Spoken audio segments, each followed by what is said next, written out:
All right, we live in this thing. All right. Peace, peace. What's happening, everybody? Y'all see we got a different stream going on today. It ain't just me by myself. I got the bros with me. We about to do some building when it comes to the topic of safe space regarding black men.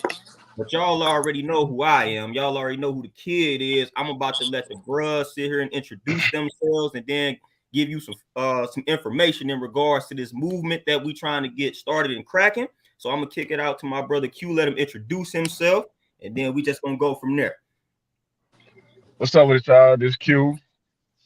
Qnomics, you probably tuned in or you can tune in with Court Talks with Qnomics, class 100. 32 years old. Shit, I just did 11 years in prison and come out to enlighten people on the struggles, the systems, the things that keep us black men down. Because for some odd reason, we seem to fall victim to it because due to our current situations and circumstances that we face growing up and things like that, broken homes, broken communities and things like that. So my task and job and objective is to try to build up the black household, the black family. Uh, for the most part, it's all about knowledge and education.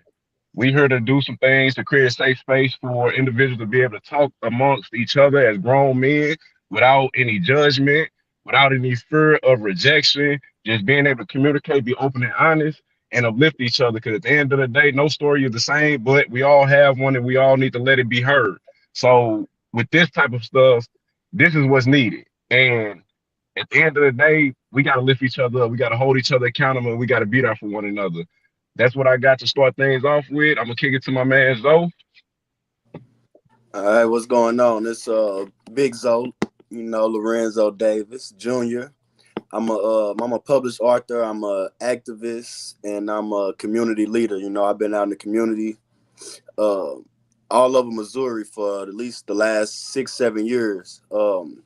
My main focus has been the kids. I started youth basketball teams, nonprofit organizations. I worked in over 12 St. Louis City public schools, speaking and reaching out to our youth.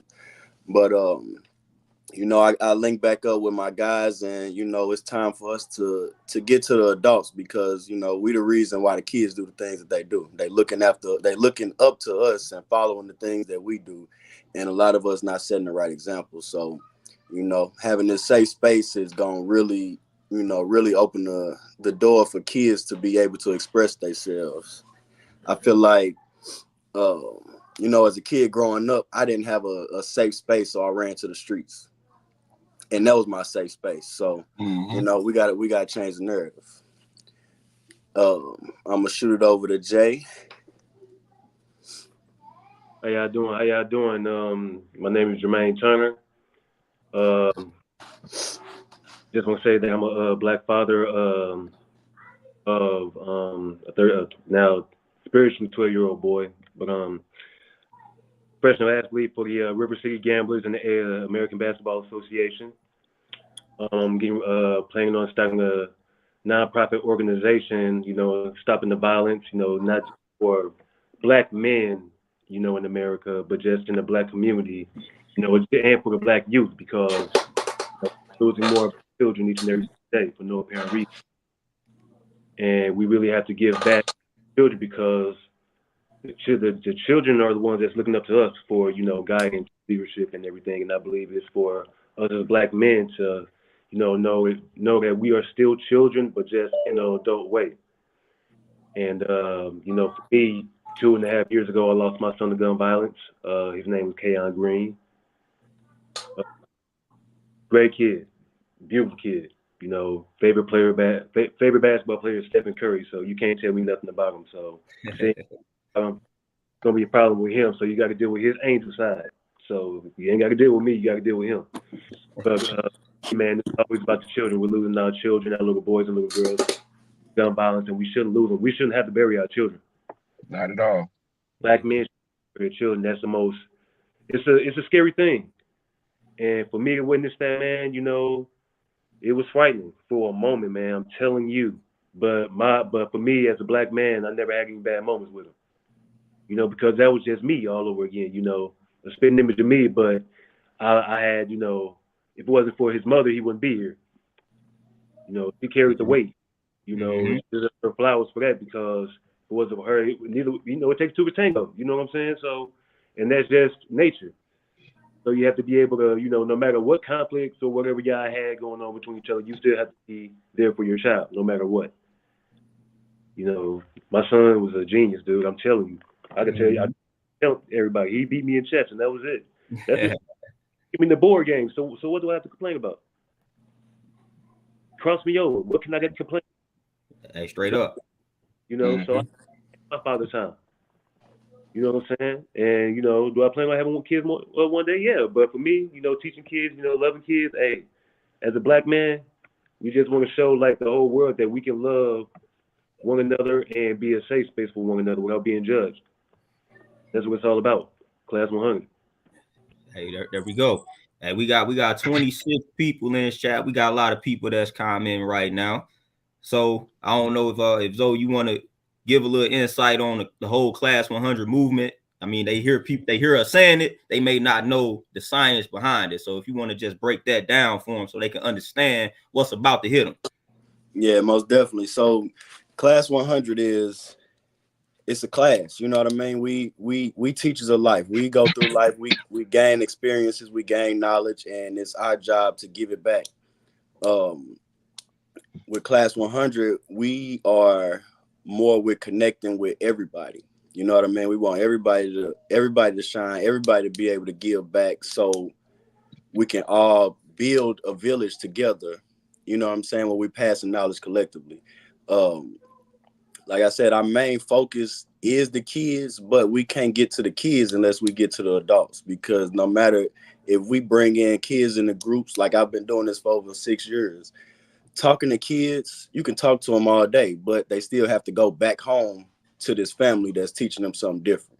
Right. So we all have to come together, starting with the mothers and the fathers to be able to pour into our children.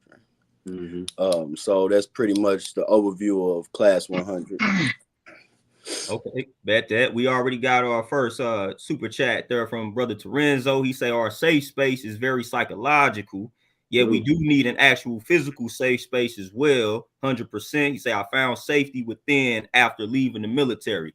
Any of y'all brothers want to elaborate on good brother Terenzo's donation or his statement? Let me drop a few lines on him. Honestly, that is the truth.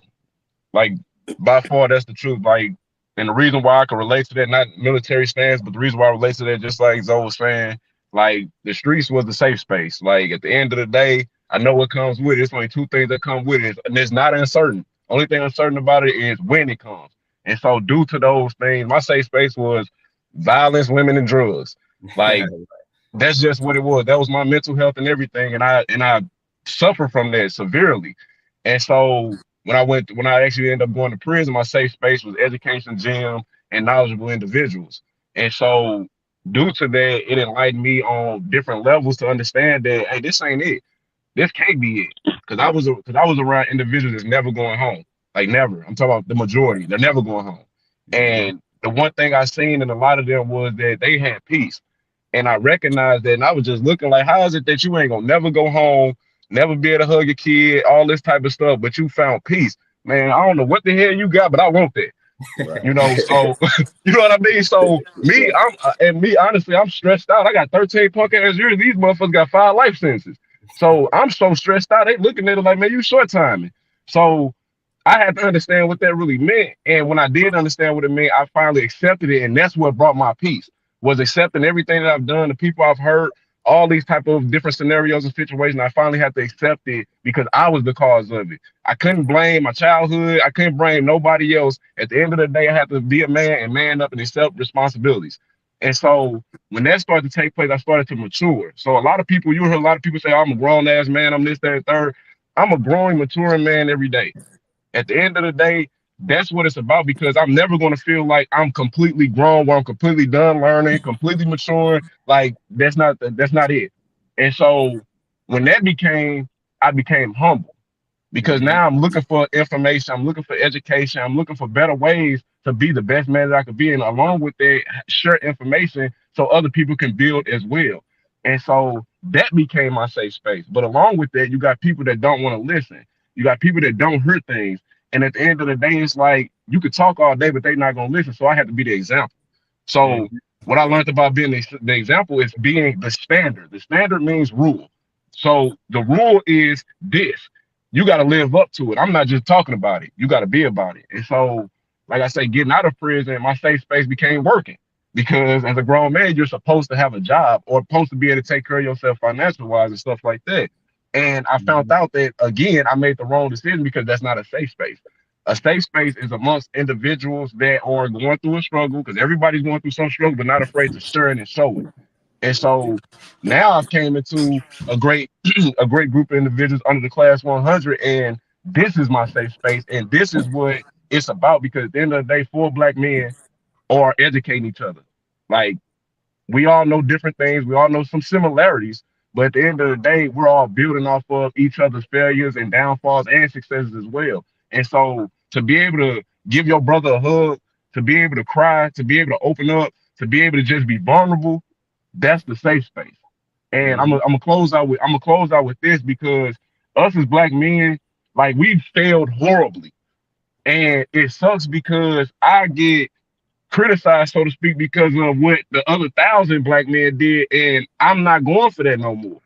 So at the end of the day, yeah, I'm one and the same because I'm a Black man, but we gotta set that tone because we getting bashed, dude, as fathers, as activists, as everything. You know what I mean? And I'm tired of it, bro. Like, yeah, I got a criminal record and everything else, but man, listen, my light always gonna shine.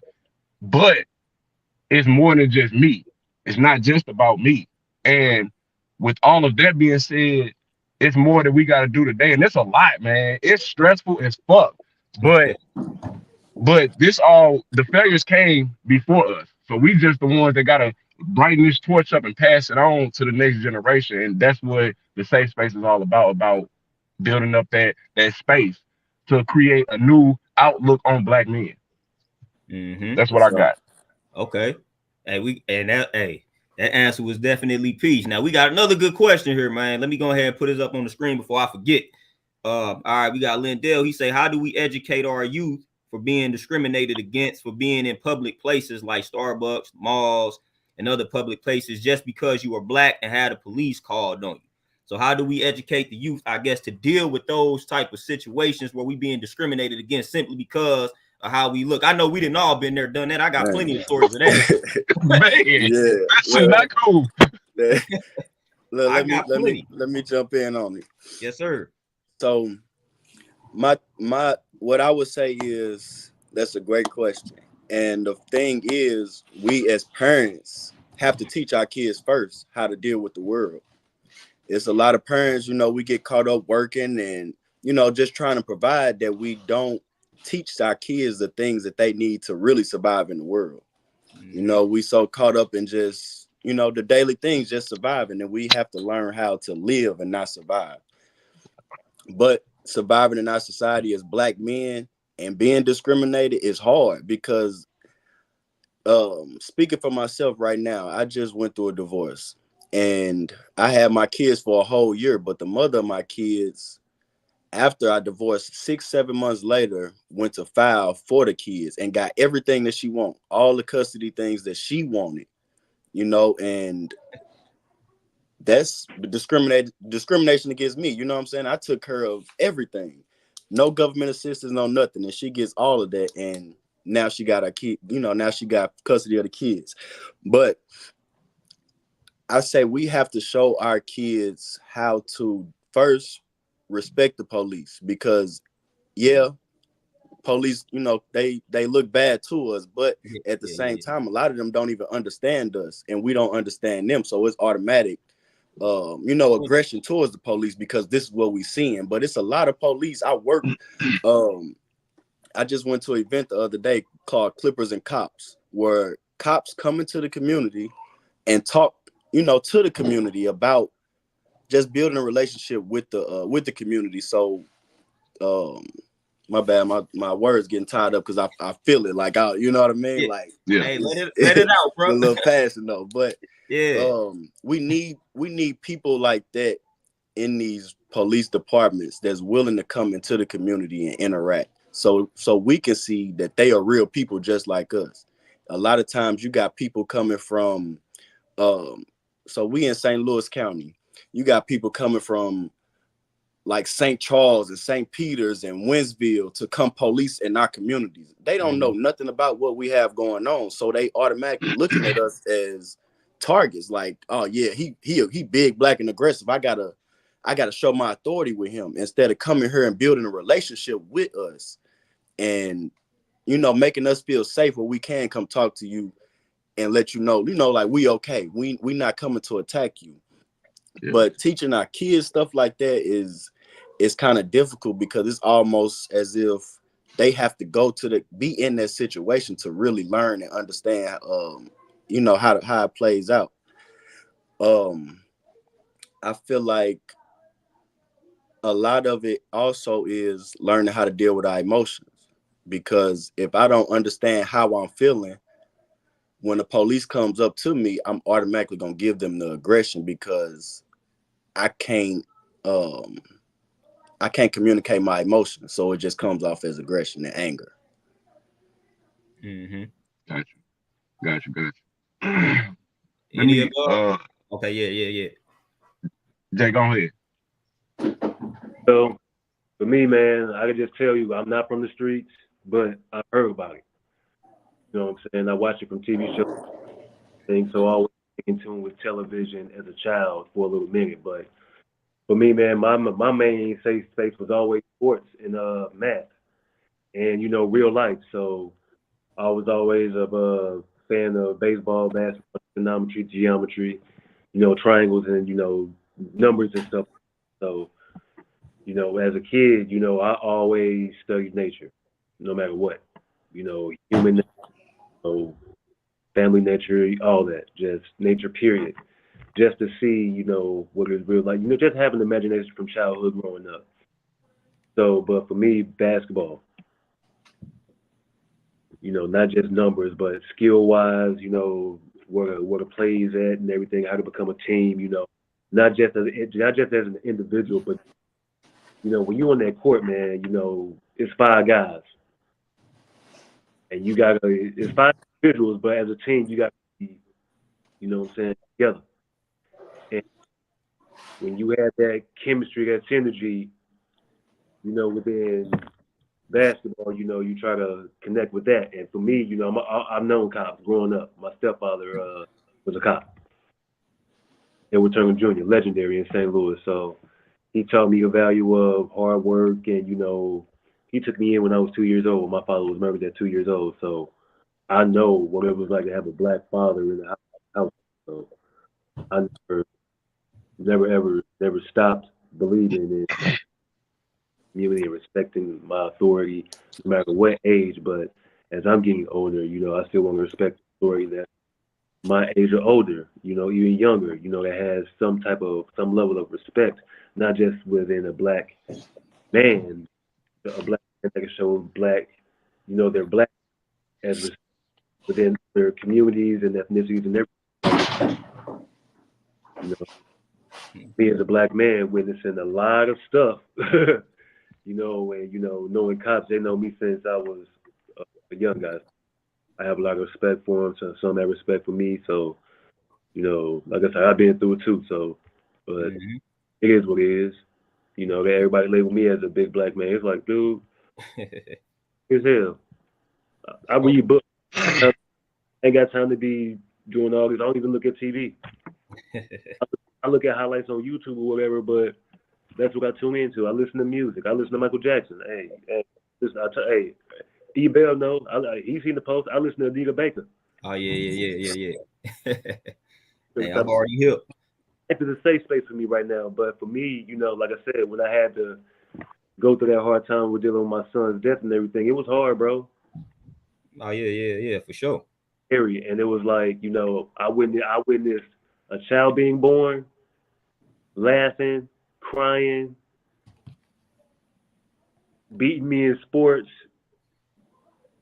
watching, listening to music, him dancing and everything. Me disciplining him just by speaking to him. I didn't have to whoop him too many times. I never whooped him. I may have popped him a few times, but he never made a mistake with me because it was never his fault. Because he was learning. So you always have to teach your child it's not your fault. You're learning. You know, there was time people, like I said, I always was labeled as a bad father. Yeah, okay. But my actions speak louder than words. My presence spoke louder than words. My knowledge giving everything to my son spoke louder than words. No matter what people said, no matter what conflict was going on between him and his mother, but I always acknowledged his mother because she was giving her best. So that's a strong black woman right there. My son's mother, Crystal Green, yes.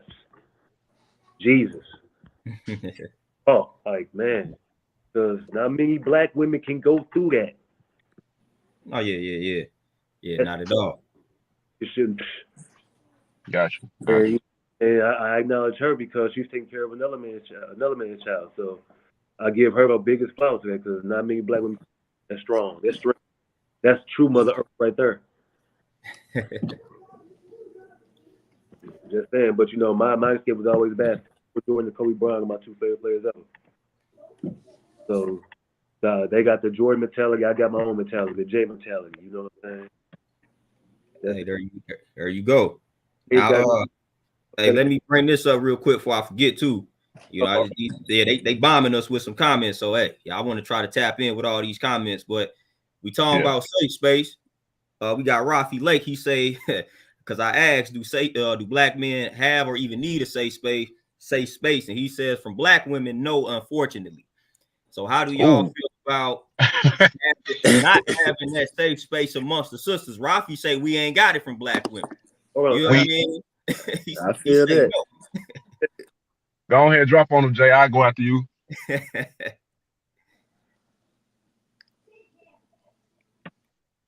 All right, what's the name? Lake, how you doing, bro? If you have like some type of safe space, bro, like within reading, never ever say a black woman is not your safe space, bro, because what you're doing in your craft, when you're in your own little world, whether it's playing a sport, when you're in your canvas in your own world with the picture that you're painting for yourself, a black woman is watching. She sees you in your safe space. You may not see it within yourself or from your eyes, but what you do within yourself and how you carry it, that's it, a lot of black men don't have that. They're afraid of that, but it just depends on how a black woman represents it. You know what I'm saying? And from my experience, it's always what's wrong with you? And there can be nothing wrong with you. But when you explain it in the most detailed way, you can just say nothing. And it's like, it's always, something wrong with you. Why? Because I'm quiet. We could be watching TV or anything. Or, as a black man, some women are afraid of seeing that strength of a black man coming in the home on a consistent basis. They yearn for that, right? But when we do that,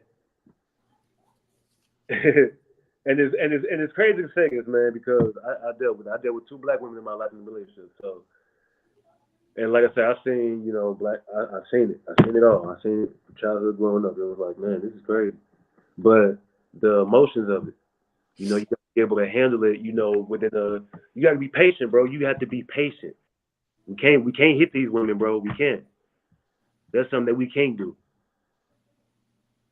I'll be honest. Me and my son's mother had a physical violence and everything, and I never wanted to do it. I don't like hitting women, though. That's something. But it wasn't on purpose. No, bro, it was it's no excuse. It's still, and I always hold myself accountable for that. But I talked to God about it. That was a long time ago, and it's over with. That was a long time ago. That was when we were in our 20s, early 20s. So it's over with. Now it's over with now. So, but just to say, like, we just gotta not, like, for instance, like, a gentle woman is our safe place. Just depends on how her emotions is throughout the day. She could be your safe place by just giving out a hug, bro. How's your day? Or she could be a safe place by just by waking up. Or, that's a safe place by her waking up and saying good morning. That's safe. But some men never had that. Yep, and I think that might be the angle that bruh's coming from, not having that. You know what I mean? So Rafi, if he's saying no, then I get where you're coming from. So let me drop a few lines Yeah, for Rafi, yeah. Virgil, and Ronaldo, Jason. Like the reason why I can't agree with that too all the way through, because you got to look at it like black women have been the dominant force in the black household for generations. And so being up under that bloodline transference, it's not it has to become a safe space. Like we have to be able to be vulnerable with our women. And the reason why it's so difficult, because me being when I was younger, very younger, I'm carrying guns, I got the drugs, I got, I'm the protector. So yes, she's safe around me, but I'm doing this because I don't feel safe nowhere else. And Mm-hmm. so when it's that time frame where it's like, hey, how you doing or what's going on? It's always something going on. But me, I gotta keep a straight face. Nah, I'm cool. Shit. I don't want to do this shit for real, for real. Like this shit Right. some bullshit. Like I'm broke off to go rob something. You know what I mean? Like Yeah. I don't have no outlet. And like I say, physical violence was my outlet to express myself. I didn't know how to use my words when I'm highly intelligent, always have been. I just never knew how to use my words. I wasn't raised up to actually speak. You get what I mean? Like as far as express your emotions, I was raised by a woman, so stop crying, shut that shit up, hey, go get back outside, and all this shit. So in all regards, I turned into a hardened individual. So now today it's like, what I realize is that the baby mamas and stuff like that, we chose these relationships and women for the wrong reasons. Like you have to set that tone and standard right then and there at the beginning. And if she not with that, hey, keep it pushing. Never settle for what they giving. Because you are the one that needs to lead first and foremost. A woman should never be lead. She should be side by side. But in all actuality, you got to be the one that go head first into that situation. And she's Mm-hmm. gonna follow. And so now we don't have a safe space, but with black women, but we have to change that narrative. We have to change that. Like we have to be the ones that create the dynamics to say, hey, look, when I'm fucked up and feel like crying, hey, I'm finna cry in front of you. Shit, you can console me, you can look crazy at me, you can do whatever you want. But the moment you do that, you will be getting out this car. Yeah. You will be getting out this car. Why? Because I should not feel like embarrassed when I'm hurt. You know what I mean? I should not feel embarrassed whatsoever. Like at the end of the day, these tears gonna fall. Hey, and Right. mind you, the same tear that's gonna fall, the same tear that's gonna crack a motherfucker upside their head. But I don't want to always have to be violent though. I Yeah. want to be able to sit back and just talk to my lady. Hey, look, this was going on. Hey, give me your opinion. Hey, look, say something. You know what I mean? And so that's what I've learned how to do over these years, and what allowed me to do that was to write and help people understand how to understand me. Because again, like going back up to the question about educating the youth, we have to go to them places that we're uncomfortable. We're always going to be criticized. We're always going to be treated a certain type of way. But the more intelligence we have, we can overcome that. Like I'm just as an example, like I go to the gym, right? And the gym I go to, it's all white people. This ain't no Planet Fitness, none of that type of stuff where it's just all white people. These are doctors, lawyers, and you know what I'm saying? These type of individuals. And I go in them mug, hey, shoot, I go up in them mug and go shine. Not for them, but because y'all can't beat me in nothing. Yeah, y'all got the accolades and all that type of stuff, but as a person, as a personality, as a human, yeah, you ain't got nothing on me. You get what I mean? And so that allowed me to start getting uncomfortable. You know what I mean? Like Mm-hmm.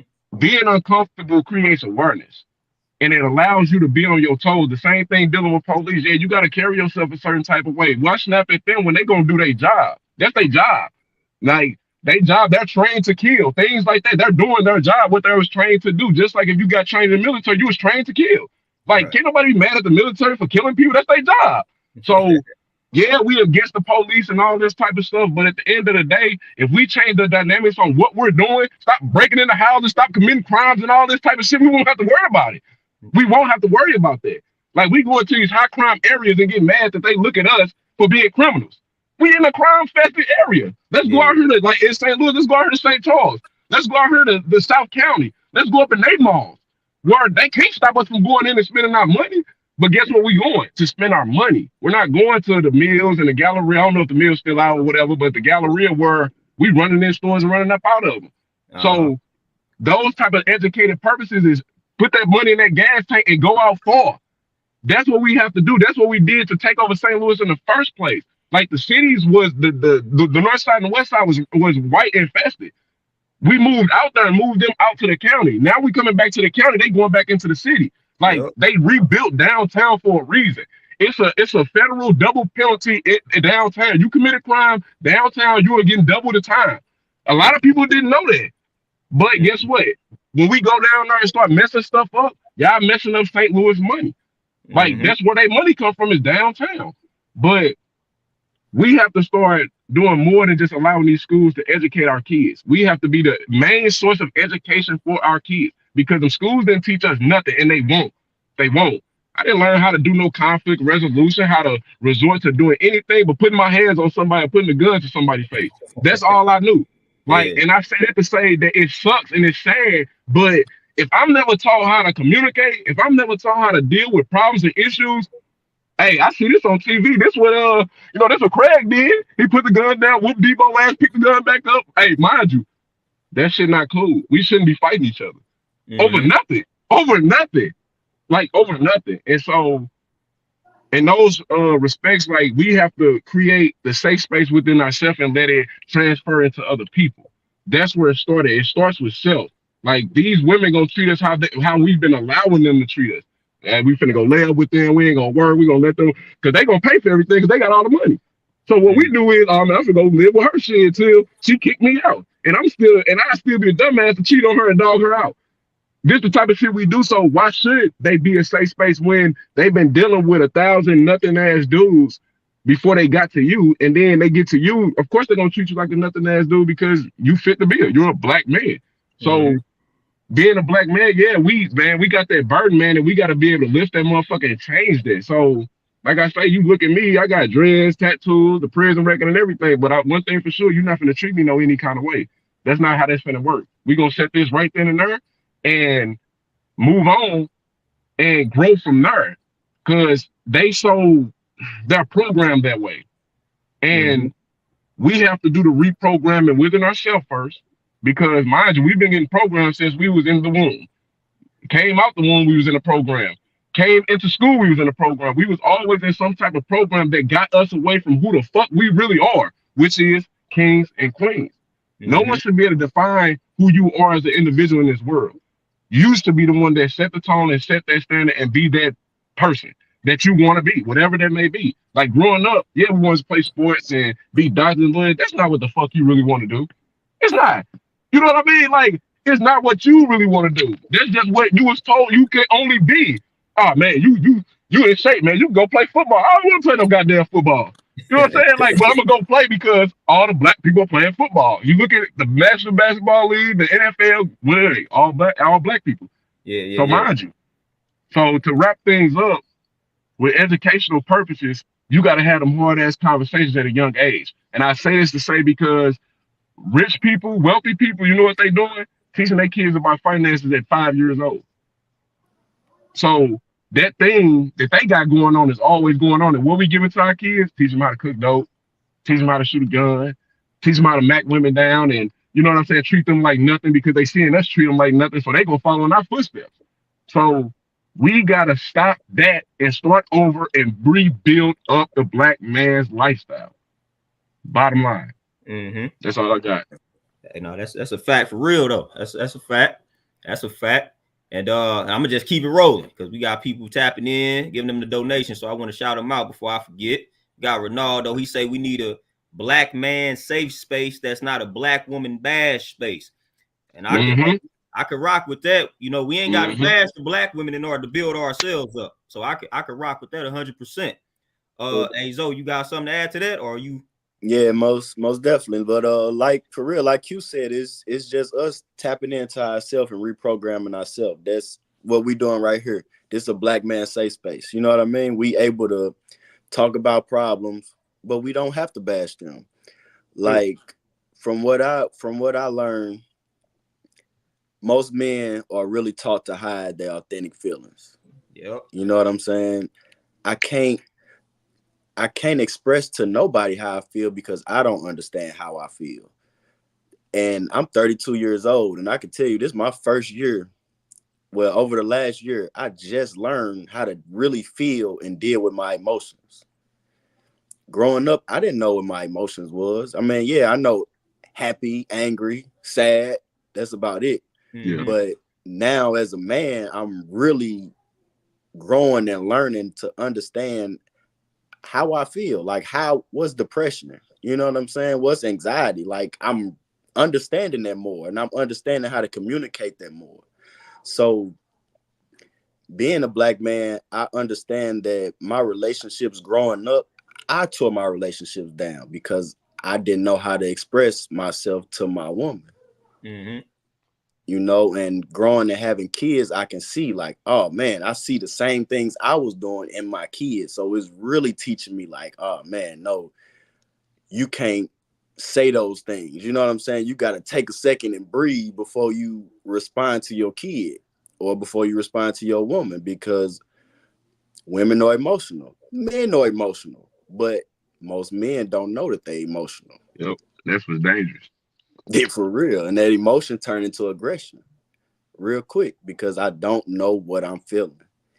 But yeah, I 100% agree. Like we definitely need black men spaces where we don't bash women, because it's not about them. They need the same thing. They need black women spaces that don't bash men. You know what I'm saying? Like we have to learn how to work separate and bring it together. Yeah, that's a fact.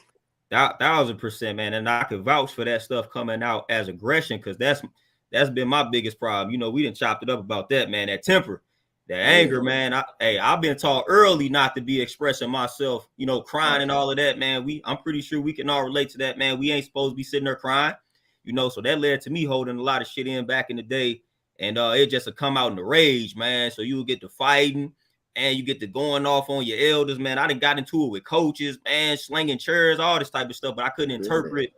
I couldn't interpret what was going on, man. I just thought everybody else was tripping. Right. And you feel it. Your heart get the thumping. You like, man, look, I gotta do something with this. I'm sweating like, damn, man, why I'm so, you know what I'm saying? So it just led to me just spazzing out, man. I done spazzed out. Unfortunately, man, I be dealing with the karma of a lot of the shit I did back in the day as far as just spazzing out on the wrong people. Because that's normally who you spaz out on a lot of times, man. It be the people that's closest to you. And hey, my audience know that for a fact, because I always tell them, you know, that was my biggest problem, was controlling my temper. And I still battle with that to this day, because I still don't really know how to unleash my emotions and things like that after they done been bottled up for so long. Like, I don't know how to address the emotions when they come to me. Still take me months, you know, months to just let it out. And that's never good. You know what I'm saying? If I'm sitting on something for some months, it's always gonna come out in that form of aggression that you're talking about. So I've been trying to work on that personally. Like, that's just my biggest problem. Just bottling up all that, man. Just pushing it to the side. Like, man, it ain't that big deal, man. I take care of everybody else before I take care of myself, emotionally speaking. Right. Now, before I forget again, we got Terenzo with another super chat. He say women and children need safe spaces like we do, yet when we don't have that space, who's protecting the protectors of either space? It's a catch-22. And that's real talk. Like, who's protecting the protectors? We supposed to be protectors and providers, but who got us when we feeling down? And I feel like that's what the bros got to do. We got to pick each other up. Right. But any of y'all want to add on to that though? And go ahead, Jay. Me, man, my manhood really started when my son was born at 23 years old. So that's a significant number for me at all times. So everybody know me 23, Michael Jordan, but 23 was a great number for me just because of that number. And I knew how to be a family man at 23 because I planned it, but I didn't write it down. But you know, our son was never a mistake. So I had to, you know, wake up and just tell myself, be there no matter what. You know, I may have missed a few ultrasound thing, but I never missed a birth. You know, from being there, you know, learning how to go to work and make his time, you know, make jokes, just watch him grow. The longest I went, you know, before the time was 4 months. You know, he was like a little child and everything, but it was conflict.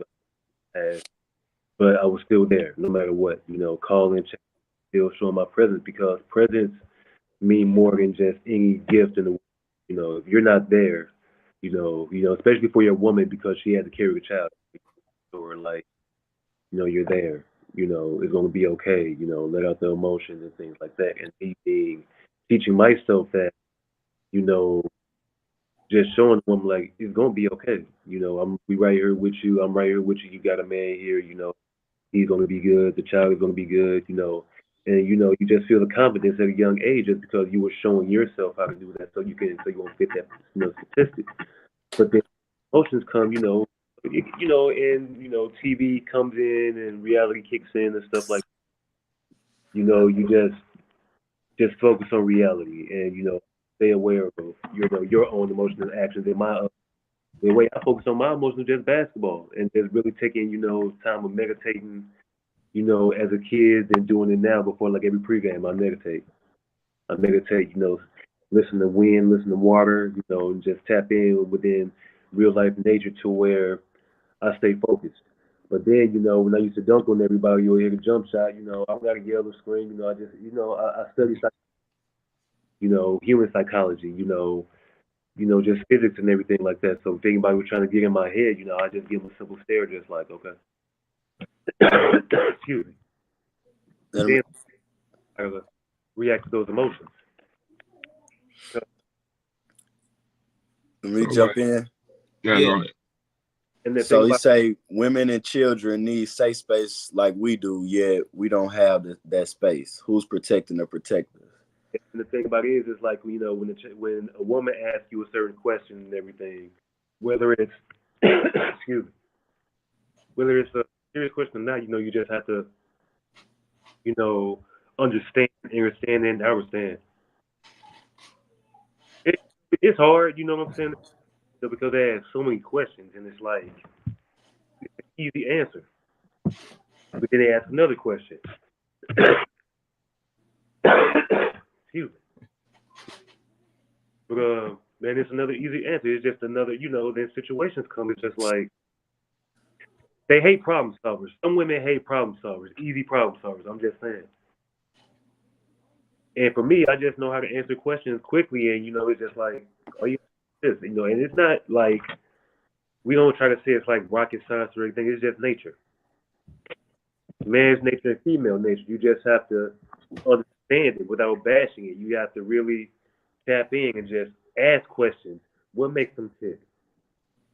Especially with children are involved because they're not just whether it's a boy or a girl.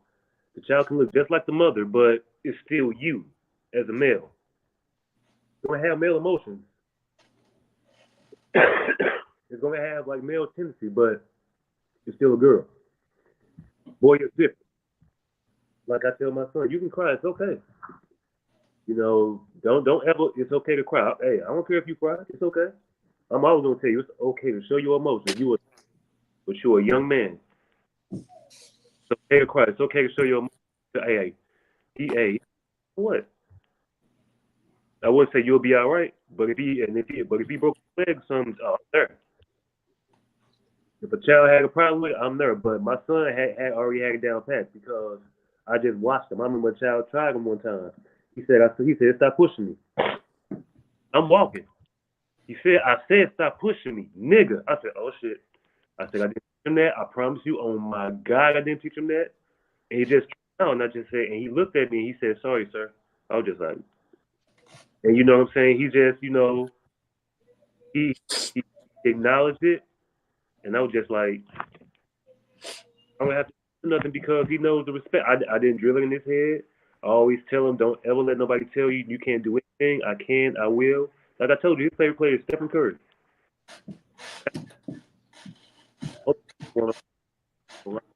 But anyway, man, being a supportive man, just letting them know you can do it, and not tell them you cry. I don't care if you cry or not.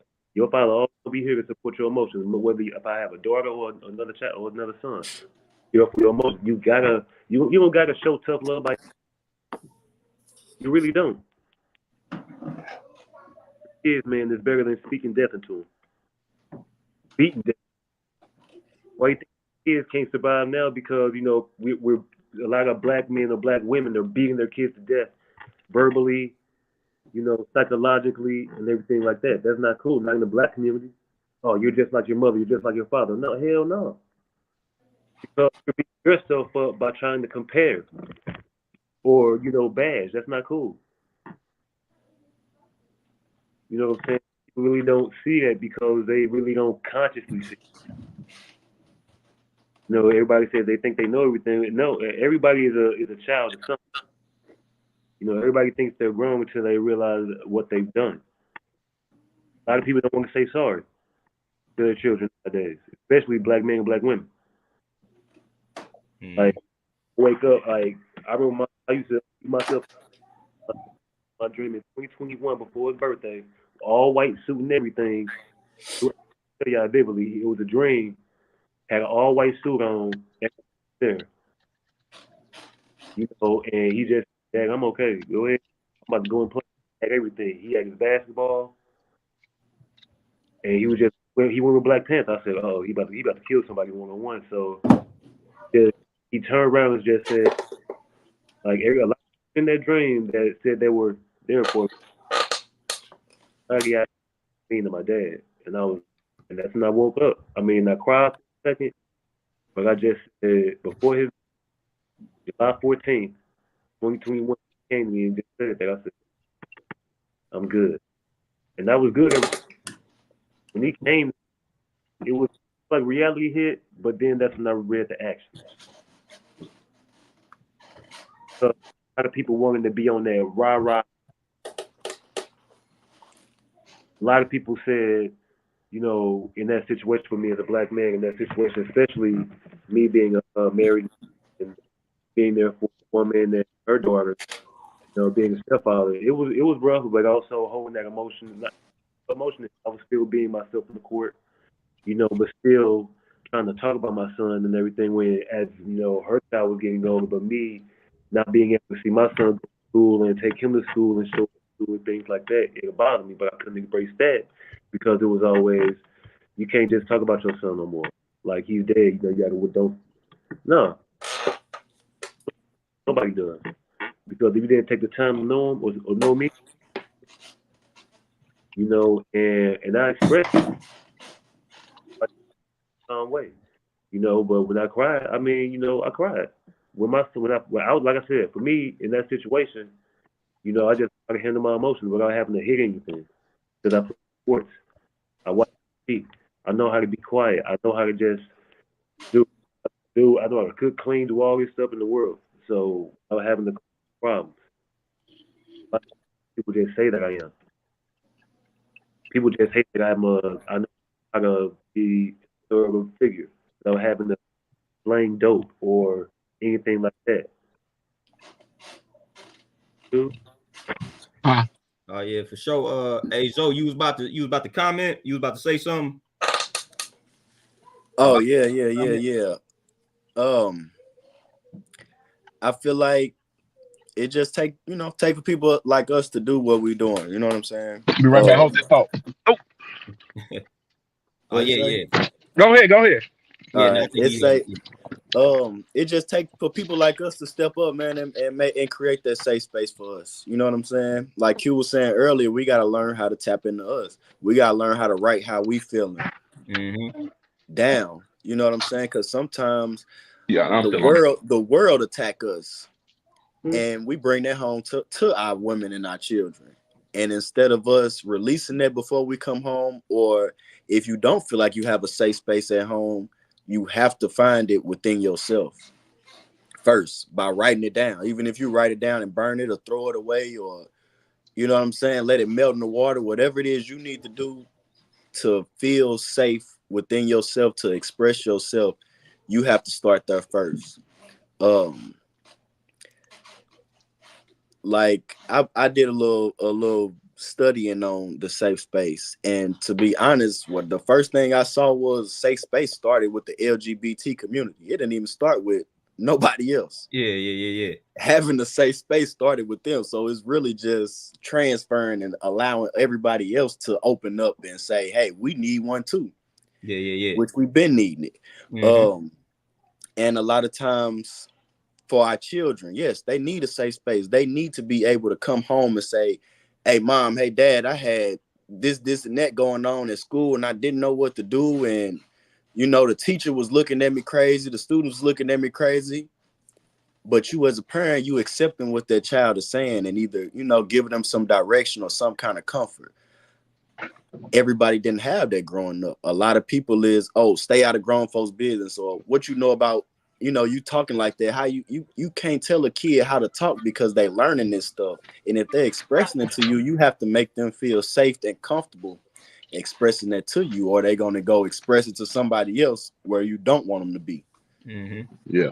Yep. And the same thing with our women. You know what I'm saying? Like, yes, sometimes when it might get a little annoying, they have a lot to express, but we have to learn how to just say, hey, look, go ahead and let it out. You know what I'm saying? I'm not gonna judge you. I'm not gonna bring it back up. I'm just gonna let you, express whatever it is. Even if I'm not listening, let it out. Mm-hmm.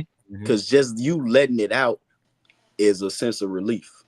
You know what I'm saying? And us men have to be able to stick together and, like Jay was just expressing himself. You know what I'm saying? Like, he just telling how he feel because he feel this safe space right here, right now, which is cool. You know what I'm saying? That's the type of stuff we need. We need to be able to let our brothers express themselves in that manner. And Let now, me yeah, go on, touch Q. all right, so what is it, Terenzo? Yeah. What he just said, I'm just quoting the last part. He said they gave up who they were to have a safe space. Like a lot of these comments and a lot of the things that we claimed as a safe space, it turned into a prison. That's what people didn't understand, that place was just supposed to be a space to allow you to grow in, which is what safe space is, and instead of getting away from everything. Because we got to learn how to deal with everything. Like people talk about stress. Stress is not necessarily a bad thing. It's when it becomes depression. That's when it's a bad thing. And so dealing with society environment, we never learn how to look at the world properly. Like we're never going to have an accurate view of the world, but we got to have a better sight of the world. And so when you talk about people growing up shelter, so to speak, and things like that, like you're intrigued with the things you don't know. Like, sure, at a point in time when I was young, sure, being home before the street lights come on. Shit, I want to know what happened when the street lights come on. Shit. Right. You know what I mean? So, Yeah. so me saying that in regards that a lot of people are trapped in a mental prison. And the reason why I understand that all too well, because I've been in a physical prison, and some of the things that we got away from, which was the world, responsibilities, kids, women, all this type of stuff it's a prison. But it became somewhat of a safe space because when you call out there to the streets and you find out everything, such and such guys got killed and such 40. Hey, what just happened? Oh, no, you There back you back go. on there. Y'all heard? Yeah, Okay. you good. Yeah. And so, such as got kids and this Mike Brown got killed. This was going on over here. It's chaos. So the news blows up everything. And so we look at the world through a fearful lens. So now people are scared of people. This is the reason why the internet is at an all-time high usage, because I communicate with everybody through the internet. I order everything off DoorDash, Amazon, everything delivered to me. We are being removed from communicating and building with each other physically. Like you cannot necessarily build with somebody just through a screen. Like we communicate and talk. You get what I mean? But the physical touch is always needed. And so that shit is being removed because we're becoming into a digital prison. That's what this is becoming. Facebook ain't what it used to be. I can't speak on Instagram and TikTok and all. Even though I'm on there now, I can't speak on these different things. It's just a different form of it. And we get so strapped up in all these different forms that we don't even know where we even supposed to start at. We don't know where to begin. And so those type of things I'm looking at and being mindful of, like, these are not safe spaces, but people get on Facebook and they can be whoever they want to be. You know what I mean? They can get on these rap videos and be whoever they want to be. But deep down inside, they hate themselves because they don't even know who they truly are. Just like you would see people go to prison and never was in a gang, never was this. They come out super blood, super crip, Muslim, all this type of stuff. That's a safe space for them. But it was in fear of the yard. You know what I mean? They didn't think they could walk on the yard by themselves, which you can, because all you got to do is be who you are. If you ain't no super thug, tough ass nigga, don't be a super thug, tough ass nigga. Like that's the bottom line. Figure out who you are, which that's what I had to do in my time frame, was to figure out who I am and what I want to do in this world. Either I go back out here and be on some super gangster stuff, or I go ahead and be a grown ass man, which was what this example was for. This experience for me to grow up, because apparently I was a kid. doing kid shit, like carrying guns. I'm not registered. I got holsters and everything, but you couldn't tell me I was a kid. I'm 17 years old, going to school with guns and things like that. But the thing is, I felt safe. And mind you, a school is supposed to be safe. Wasn't nobody tripping with me. I was just tripping, thinking everybody else was tripping. But the safe space it's a foundation for one. It needs a foundation to stand on, because if you got a weak foundation, it's going to crumble, it's going to fall. And so you look at a nice house, right, and you're like, damn, that motherfucker look good, but we don't know what's inside. It could be drug infested, roaches everywhere, and all that stuff, because people are not keeping up the maintenance of what's in her.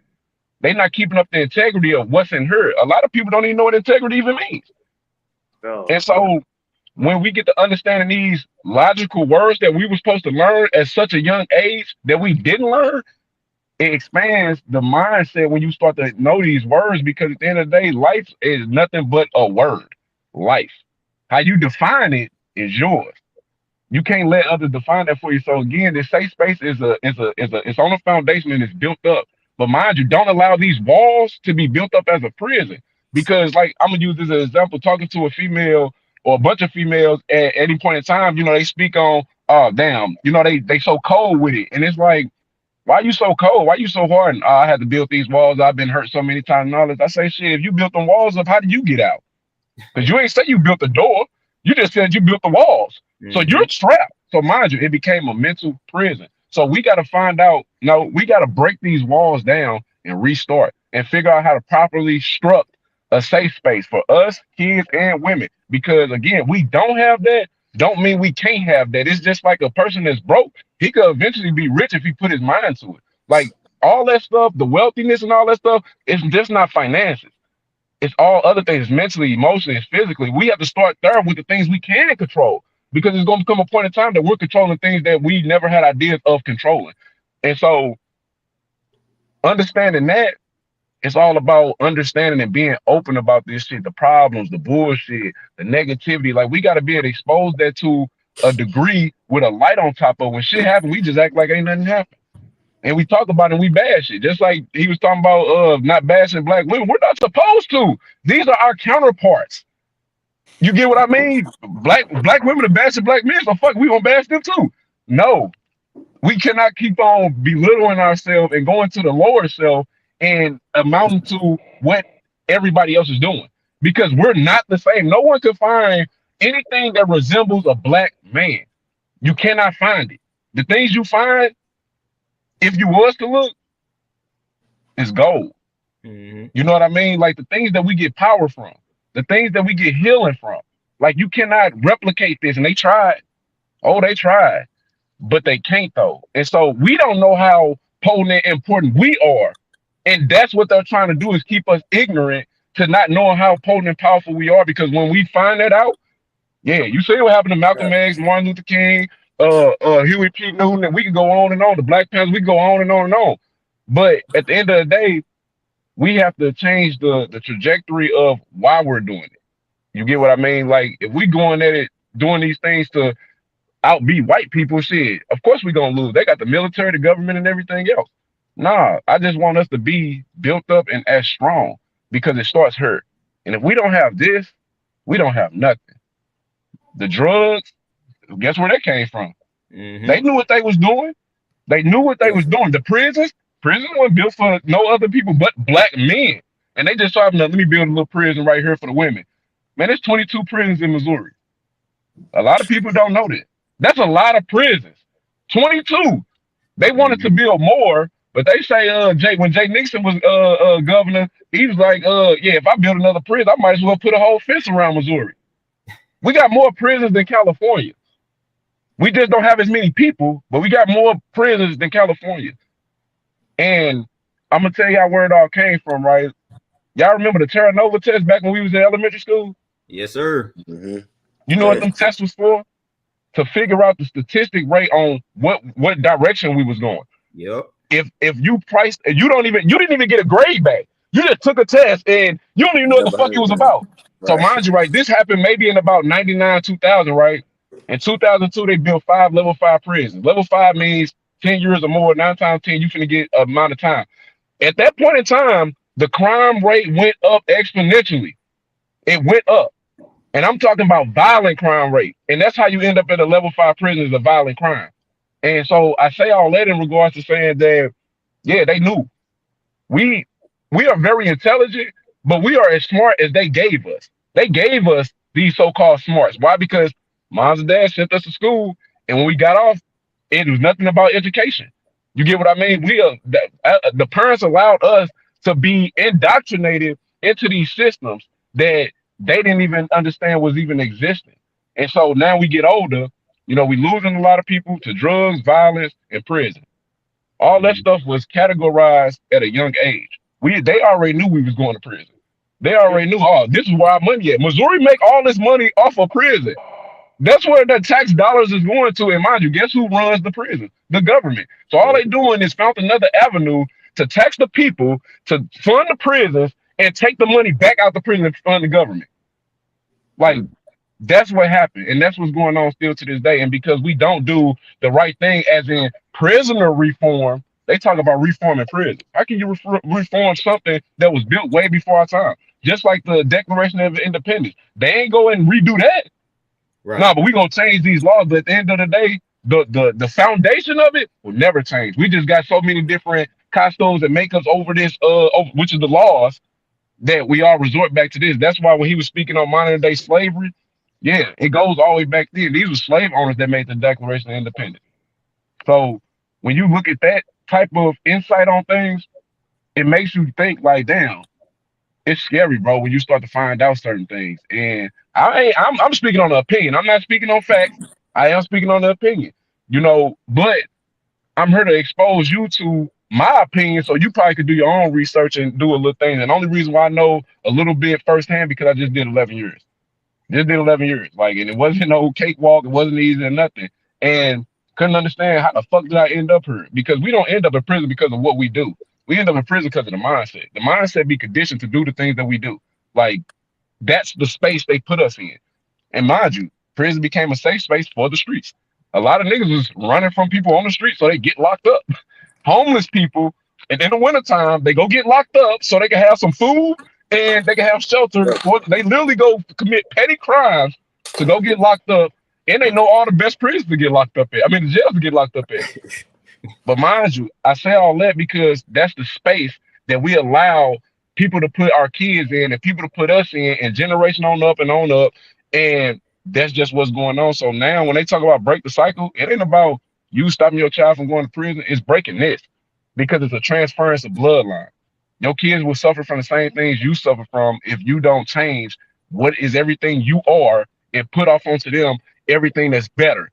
We tell ourselves, oh yeah, I'm gonna give my kid, everything I didn't have. You didn't know you didn't have shit until you got older. You know what I mean? Like, motherfuckers be talking about, yeah, I was broke as a kid. You didn't know you was broke. The fuck? How I found out we was, I guess you could say, broke but fortunate was when they took the middle class away. Shit. You know what I mean? So that's two categories, the rich and the poor. So now we didn't understand, oh yeah, if you ain't rich, you poor. But you didn't know that until you was 17, 16, or whenever you started hustling because you couldn't get the things that you wanted. But you didn't literally know that you was broke. You didn't care. You was going outside having fun. You was going outside kicking, and you was going outside doing whatever you was doing and stuff. And then you get older, something, yeah, I was broke as a kid. No, you wasn't. Finances wasn't a problem for you. Having busted shoes, who the fuck cares? Who the fuck cares? You got holes in your clothes. You got clothes on your back. You got shoes on your feet. Some people are unfortunate enough to not have a warm meal. I don't give a fuck if you was eating suits every night. At the end of the day, some people don't have that. And therefore, we have to be able to accept, which is the key word, accept where we are now and change that. Let's change that. And you telling me to take a deep breath, I wish I could. But it's so much work to be done, it ain't no time to take a deep breath. I take a deep breath when I go to the gym. You know what I mean? When I'm at home at night. When it's time to speak up, ain't no need for no deep breaths. I apologize if you feel I'm a little aggressive and things like that. But just the nature of a black man, I'm pissed off. Yeah, do you, bro? Yeah, no, I'm talking about this comment. Yeah, I'm pissed off. Yeah, because I've seen so much, and all to the fact that, hey man, I ain't even know. You know what I mean? Like, but I get blamed, and I gotta hold myself accountable for something I didn't know. It's not crazy because that's what's real, but I didn't know. And just like everybody that's doing what they doing, or they suffer from the consequences and all this type of stuff, they didn't know. Same way people got 4 kids and they struggling this, that. They didn't know that this was gonna be happening. You're thinking about the moment. You know, the pussy good, all this good and all this. You end up with 4 kids, you don't know how the hell you child support, all type of stuff. Why? Because things wasn't thoroughly thought out. And you gotta stick to a plan. You heard people say, oh, promises are meant to be broken. Nothing sticks to the plan. No, you don't stick to the plan. And you break promises. Why?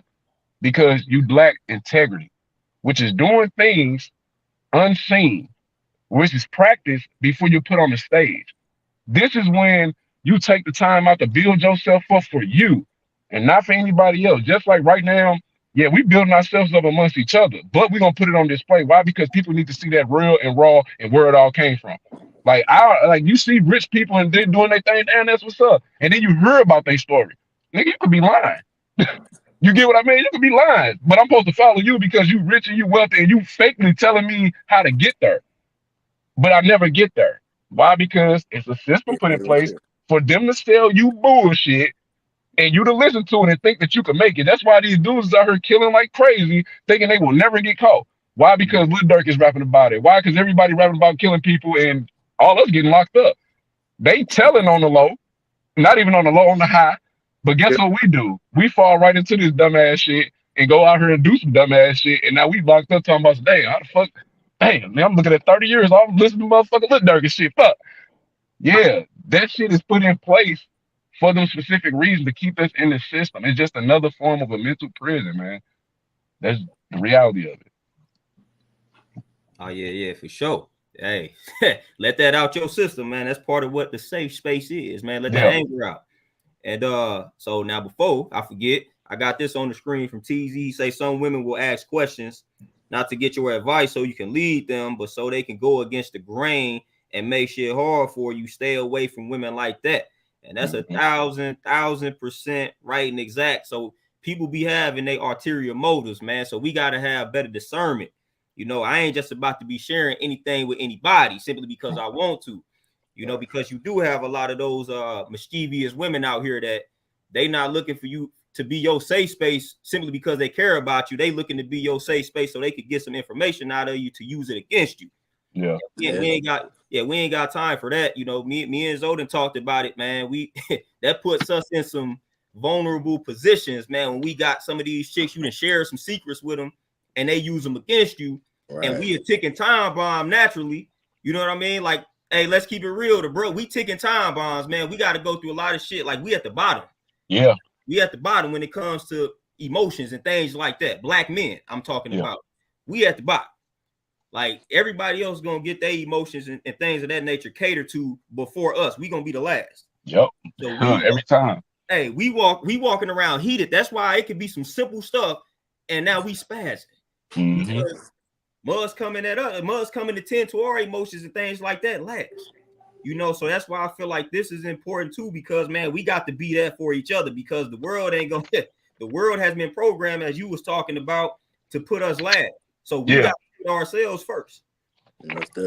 And that's real, you know, because I done been there, done that, man, and just let out some things that I wasn't really supposed to let out, man, and then the shit get used against me. And man, and the temper comes out. Then when the temper comes out, now I'm the bad guy. Yeah. Yeah. And that's how we unfortunately, we the fall guy. When we lose it, we can let somebody slide 100 times. But on that 101st time that we tend to respond, or we choose to respond, now we the bad guy. We getting locked up. We getting criminalized.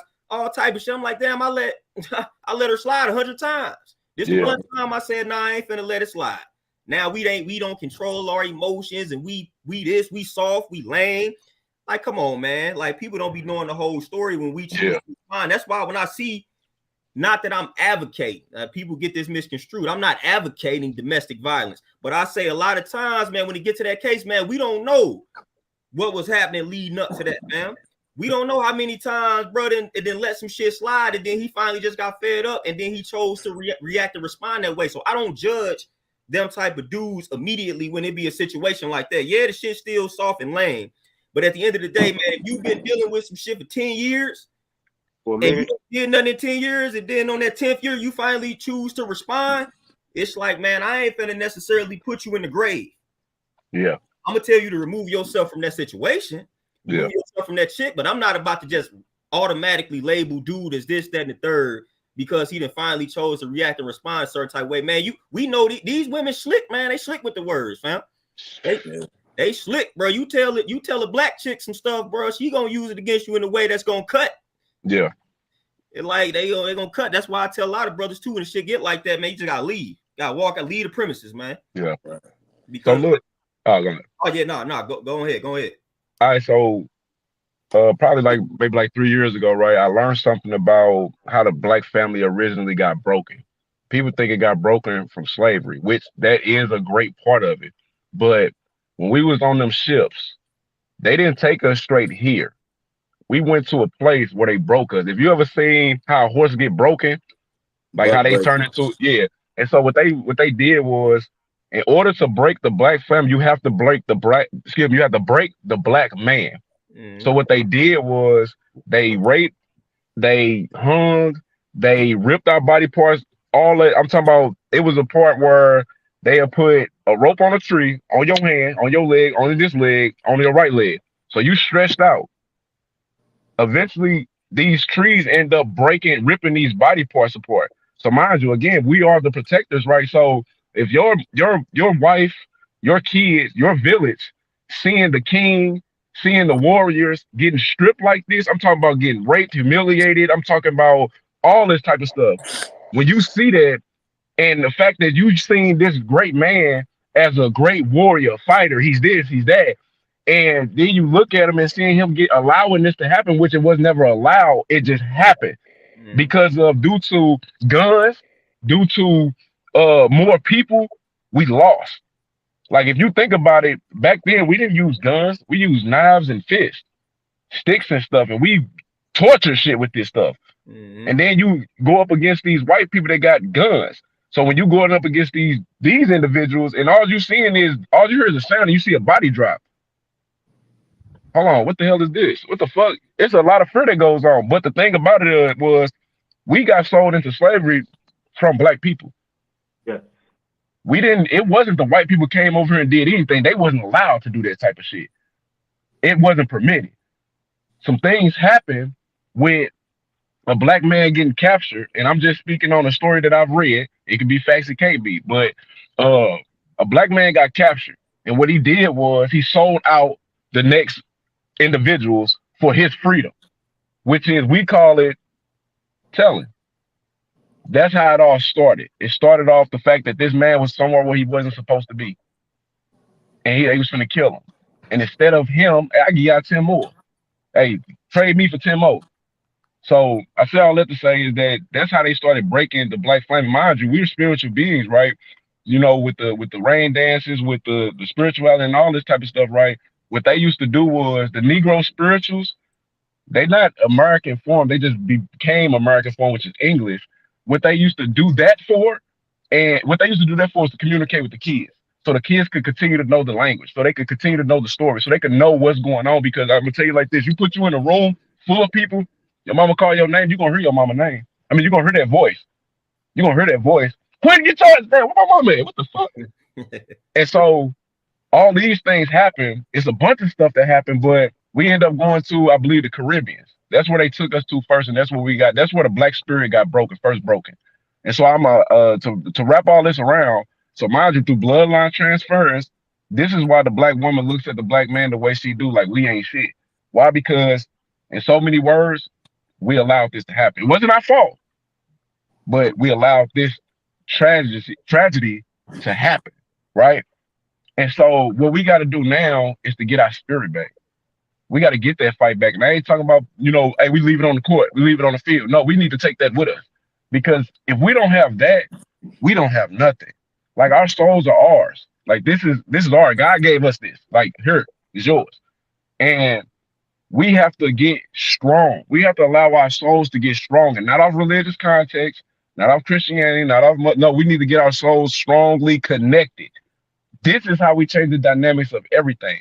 I don't resort to these religious contexts on the simple fact that, again, this was something that was put off onto you. You should do this. You should be like this. Don't do this. Don't do that. This is right. This is wrong. Man, look, only reason why it's a such thing as right and wrong, because it's a comparison. Just like when you were speaking on hard, Hard is a comparison to easy. It's a comparison. You get what I mean? So if we remove the comparisons of I gotta be like him, I gotta have this, I gotta do that, you start focusing on you and how to bring up the wealthiness in your mind, the enriched heart, the loving spirit, the caring soul. Like this is how you start to build that. Because without these key pieces, as a human, the feelings, the emotions, and everything, you will not go nowhere. I don't care how many cars you got. I mean, I don't care how many cars you got, houses. I don't care how much money you have. I don't care about the good ass job or nothing. Why? Because you're not actually happy. You happy when you sitting on somebody. At the end of the day, I'm not gonna get some money and shit on the next man. Yeah, nigga, you ain't got what I got. Nah, let me tell you how to get this. Because there's so much money, they literally print paper. I mean, print money. Money is printed. Like, why am I trying to keep secrets from you? Like, I be trying to understand, like, nah, this my block over here, so you got to move around. Nigga, there's so much money out here in this world. Why are we taking over blocks? We can take over cities and states. Like, what are we doing? Not trying to work together. Why? Because we was isolated, which is, again, what we were speaking on with safe spaces that became prisons. We became isolated, which is the more and more that they keep us isolated, the harder it is for us to rise. Black men were at odds with each other. Bloods and Crips, GDs and Vice Lords, Muslims and Christians. Like, mind you, these are all black families, really, that started somewhere. And we at odds with each other. And I don't even know why I don't like you. I just don't like you. You know what I'm saying? I'm finna try to kill you because I don't like you. Like, I don't like myself for real. And nigga, you look like me, so shit, nigga, I'm gonna take you out. Why the fuck would I take myself out? That's it, right? I'm gonna take you out. And mind you, so since people are fearful of me, I'm mistaken it as respect. Oh yeah, they gonna get out my way. Yeah, nigga, they scared of you. Of course they're gonna get out your way. They scared of you. But the thing is, we have to stop looking at how the world view us and change how we view ourselves first. And then once that happens, the world can't do nothing but bow down to how we view ourselves and start applying how we want to be treated. They can't continue to do it anymore if we're not no longer ignorant, if we're not no longer stupid, we're not no longer categorized as criminals, because that ain't nothing but a piece of paper saying that you are this and that. It's on the computer and stuff like that. That stuff don't mean nothing, because in the real world, you don't need this physical touch is what counts. What's in your heart is what counts. What's in your mind is what counts. What they say on paper, that shit don't mean nothing. It don't. It's just a piece of paper. Literally. The same thing they print money on that we worship so much. It's a piece of paper. And I ain't saying, hey, don't go get no money and all this type of stuff, but stop valuing money and start valuing what you could do with the money. Stop valuing, continue to value education and what you can do to it, because you got to learn how to apply it. You can have all the education and information in the world. If you don't know how to apply it, it don't mean nothing. We have to learn these things every day. It's a choice. Just like my understanding of freedom, it's a choice. It's a choice. And it's hard as fuck to make that choice every day. Like, you know what, I'm gonna be free today. What that means, I'm gonna be free from drugs. I'm gonna be free from the criticism. I'm gonna be free from the social media. I'm gonna be free from being how everybody wants me to be. I'm gonna be free from that. That is a choice. Because we're binded to something. Just be binded to the right thing, the right people. Because at the end of the day, your company is everything.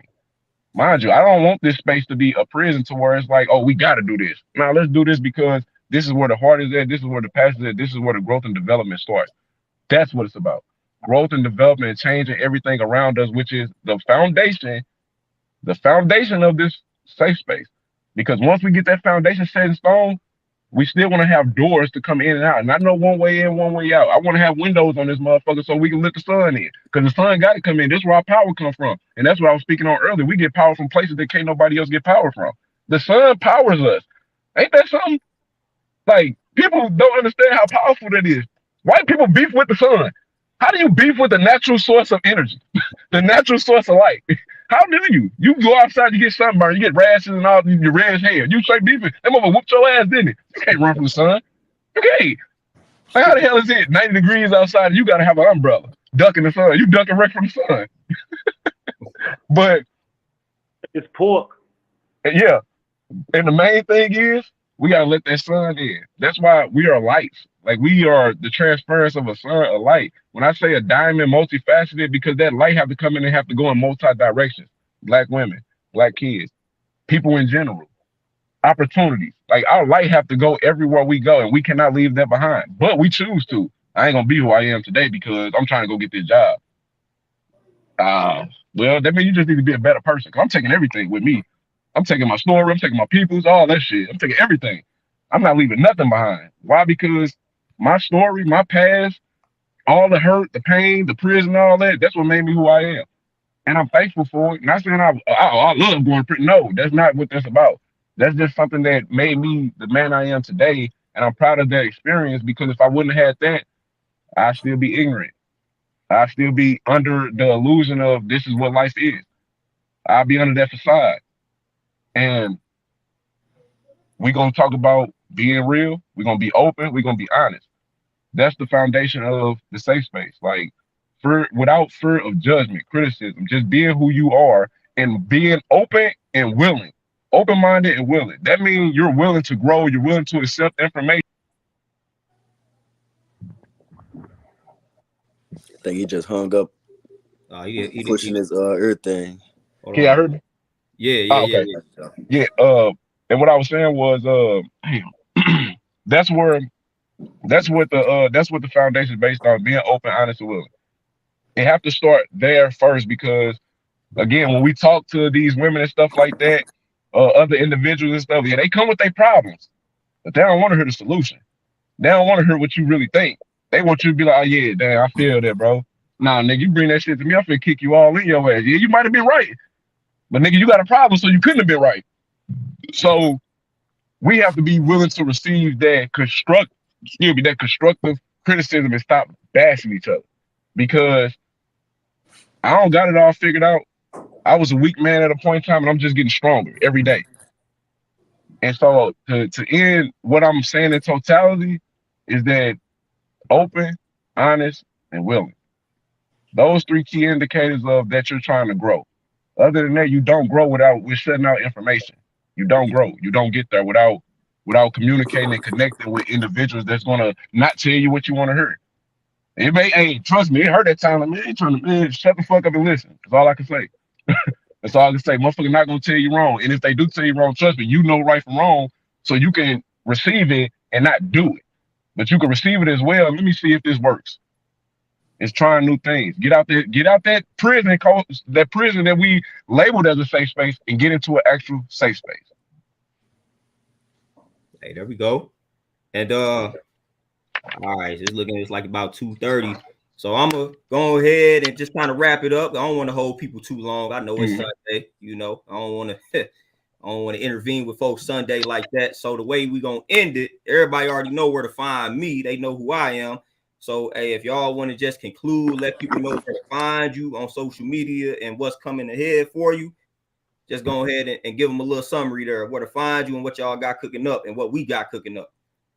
So okay, I'm gonna drop first. You can find me at Qnomics Level Up on Facebook, TikTok, and that's QNOMICS. It is a acronym, but y'all will figure that out. You know, we be dropping videos, motivational speeches, and things like that. Information on these sites. Tune in.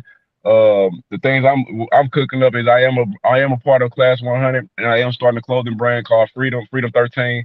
I detail all that later and stuff like that, but for the most part, I'm here to motivate others to keep on pushing, to get stronger, to get connected, and get tied into something that's better than yourself. Be a part of something that's bigger and better than you. And I don't mean as a person, I mean as a movement.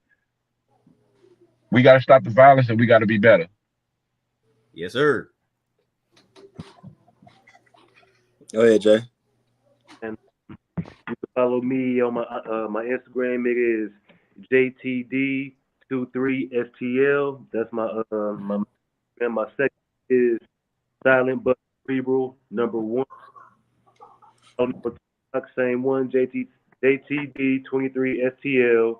Twitter, T23STL, and on my Facebook, Jermaine Turner.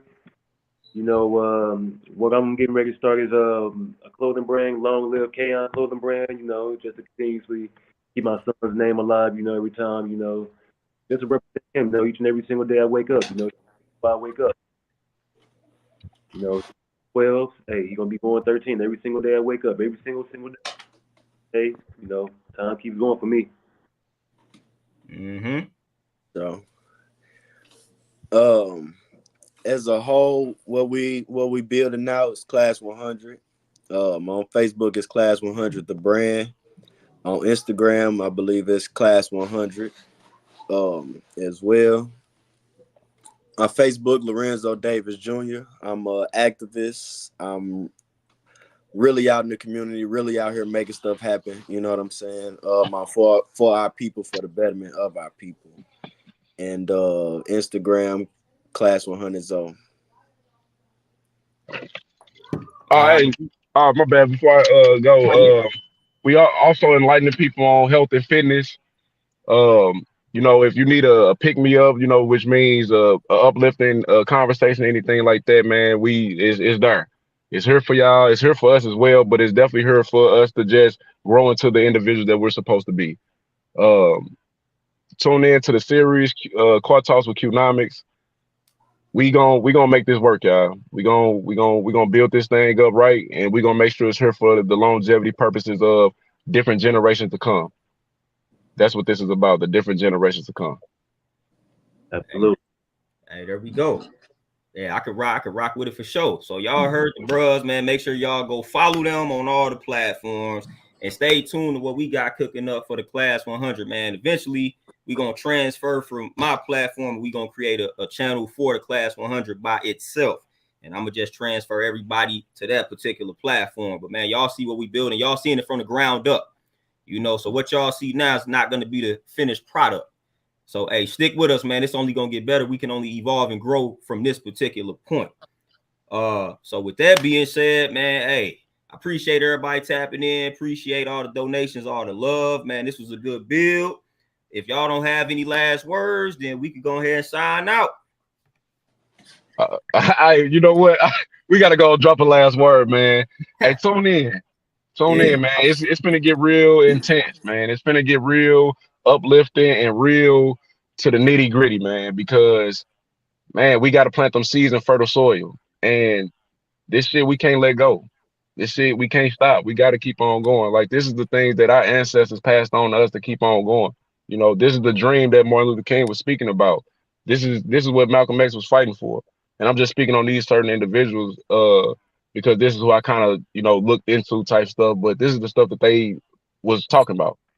So to let y'all know, man, stay tuned in, tell your friends about it, share it, post it, anything you can do to help us get these messages out. The more people we get these messages out to, the more we can help change lives and build up communities. Most Yes, sir. I want us black men, hey fellas, stay focused. And as a black man, I want to say I love y'all. We starting the movement. We starting the movement. That's one thing a black man needs to say to other black men. I love y'all. That's what it's all about. As black men, we are still children within ourselves, but as grown men with facial hair. For real. Man, but man, dog, I'm proud of y'all. I'm proud of all four of us, man. Because we get to express our story, within ourselves and showing we're loyal to our own soil, but just different stories. And we're showing now, you know what I'm saying, about speaking. So there we go. Now, you got anything, Zoe? Yeah. I just want to say I appreciate y'all. I appreciate y'all for tuning in. I appreciate the team for showing up. Like, man, I'm looking forward to this. Like this what we need right here. And I'm thankful that y'all here, to make this happen for sure. There we go. All right, y'all. Hey, it was nice having everybody tapped in. I don't know if y'all want to stick around when I close this stream, but I'm about to end the actual live stream, so y'all still might be up. But I appreciate everybody that tapped into the stream. Hey, y'all enjoy the rest of y'all Sunday, and we gonna tap in with y'all when we tap in with y'all. So be on the lookout for us. So y'all be easy out here, man. Peace to everybody. Peace.